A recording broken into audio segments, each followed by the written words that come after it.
मैंने सुना है किसी गांव में एक बुढ़िया रहती थी। बुढ़िया, बुढ़िया जानते हैं आप? बुढ़िया डोकरी। डोकरी के एक बालक था, पति मर चुका था।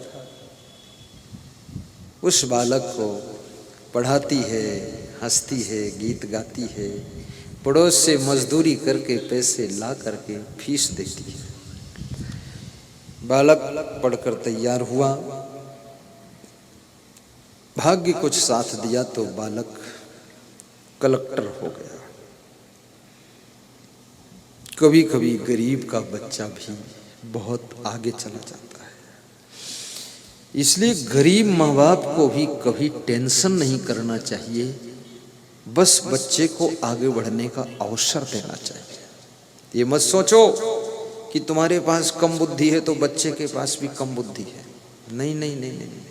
मिट्टी के खेत में ही तो गेहूं उगता है, टमाटर उगता है। मिट्टी थोड़े टमाटर होती है, लेकिन उसके अंदर से टमाटर पैदा हो जाता है। तो तुम थोड़े टमाटर हो, तुम्हारे द्वारा टमाटर पैदा होगा, कलेक्टर पैदा होगा, बैरिस्टर पैदा होगा। तुम चिंता क्यों करते हो? आशा रखो। तो कलेक्टर बन गया।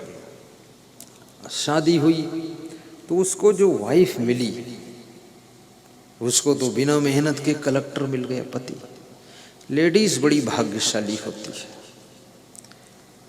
अगर इसका पति डॉक्टर है तो इसको सब डॉक्टराइन कहने लग जाते हैं। बिना मेहनत, बिना पढ़े लिखे के डिग्री मिलती डॉक्टराइन साहिब। पति यदि वकील है तो पत्नी को वकीलिन कहने लग जाते हैं। पति मास्टर है तो पत्नी को मास्टराइन कहते हैं। बड़ा अच्छा है। तो ये सब डिग्री फोकट की मिल जाती है, मेहनत की नहीं। तो वो पत्नी जो थी, उसने जब उस बूढ़ी डोकरी को देखा तो उसका मन रुष्ट हो गया। उसने कहा कि पतिदेव, भाई इनके साथ हम नहीं रह सकते, मेरे को अच्छा नहीं लगता। आप तो इनको गांव में छोड़ दो और अपन सिटी में रहते हैं। तो कलेक्टर ने अपनी माँ को, डोकरी को गांव में छोड़ दिया। लेकिन वो माँ तो माँ, उसका हृदय ऐसा, वो हर महीने में पैदल चल करके वहां शहर में आकर और कलेक्टर के भवन में घुस जाती थी और घुस करके कहती थी, मेरा बेटा है, मेरी बहू है, मेरी लाड़ी है, मैं देखने आई हूं। जिससे तुम्हारा प्रेम होता है उसको देखने का मन होता है। देख लूं, दर्शन कर लूं और उसका पास थोड़ा बैठ लूं। अभी बहुत से भक्त आए, बोले टीवी में हम आपको देखते थे, रूबरू देखने का मन था, आपका दर्शन करो। यहाँ दर्शन हो गया। मैं सोचता था कभी इधर आओगे कि नहीं आओगे। उनको पता नहीं था कि ऐसे लोग भी सैलाना में रहते हैं जो मुझे नेपाल बॉर्डर से चुंबक की तरह खींचकर बुलाकर सबको दर्शन करा सकते हैं।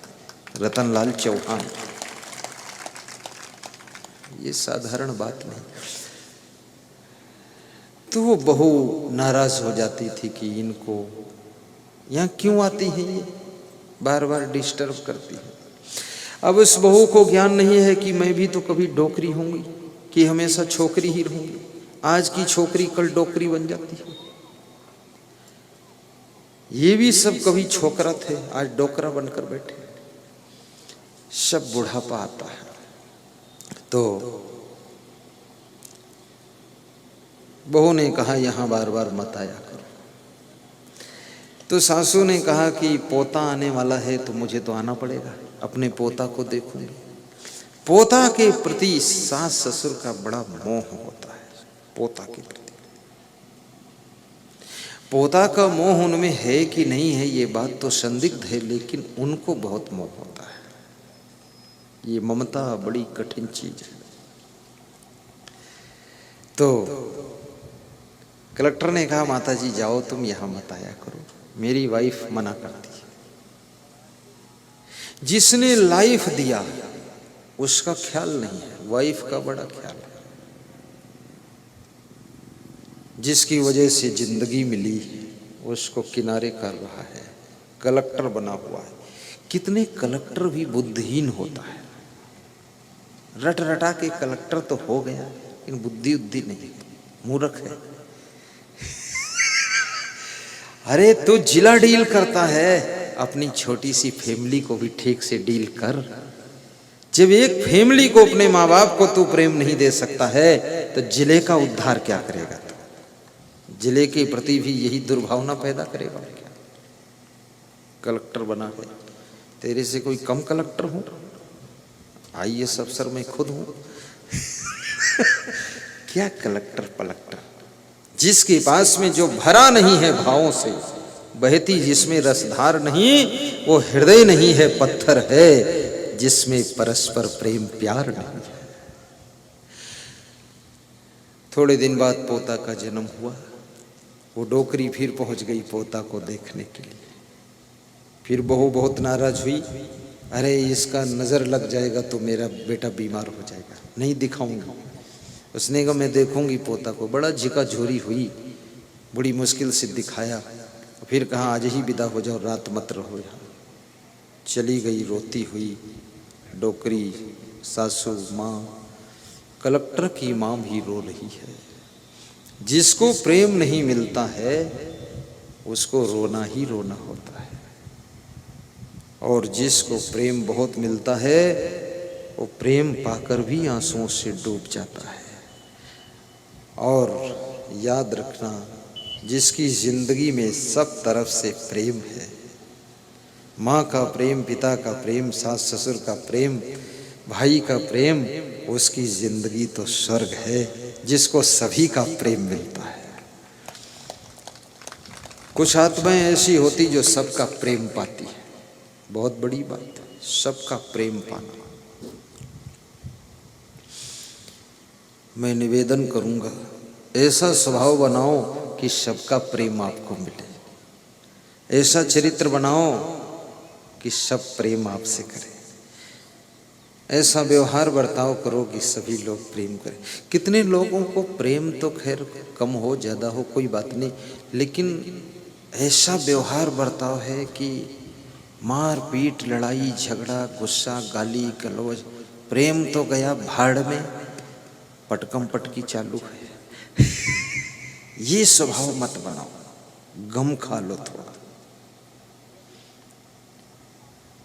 राजस्थान जयपुर से हमारे पास फोन आया, बोले ऐसी बहू आई है गुरुदेव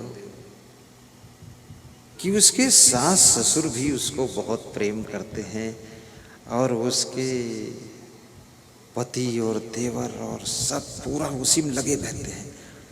बोले मैं डोकरा हूँ, मैं ही खाली बचा हूँ, बाकी सब ऐसा उसका कोमल स्वभाव, दौड़ दौड़ के काम करती है और बहुत मीठा बोलती है और सबको सुलाने के बाद सो जाती है और सबसे पहले उठती है, पूरे घर का मैनेज संभाल लेती है और हम खुश हैं। लेकिन उसके प्रेम में इतना भूल गए हैं सब कि काम धंधा कमजोर हो गया है सब। प्रेम भी कीजिए लेकिन काम धंधा का भी ख्याल रखिए, क्योंकि आप किसी के प्रेम में बैठे रहोगे वहीं तो रोटी का इंतजाम कहाँ से होगा, व्यवस्थाएं बिगड़ जाएंगी। प्रेम भी हो लेकिन समय पर काम भी कीजिए, मेहनत। तो वो डोकरी रोती रोती घर को आई। वो कलेक्टर संयोग बस उसी जिले में ट्रांसफर होकर पहुंच गया जिस जिले में उसका गांव था। तो एक स्कूल में कार्यक्रम था, उसमें गया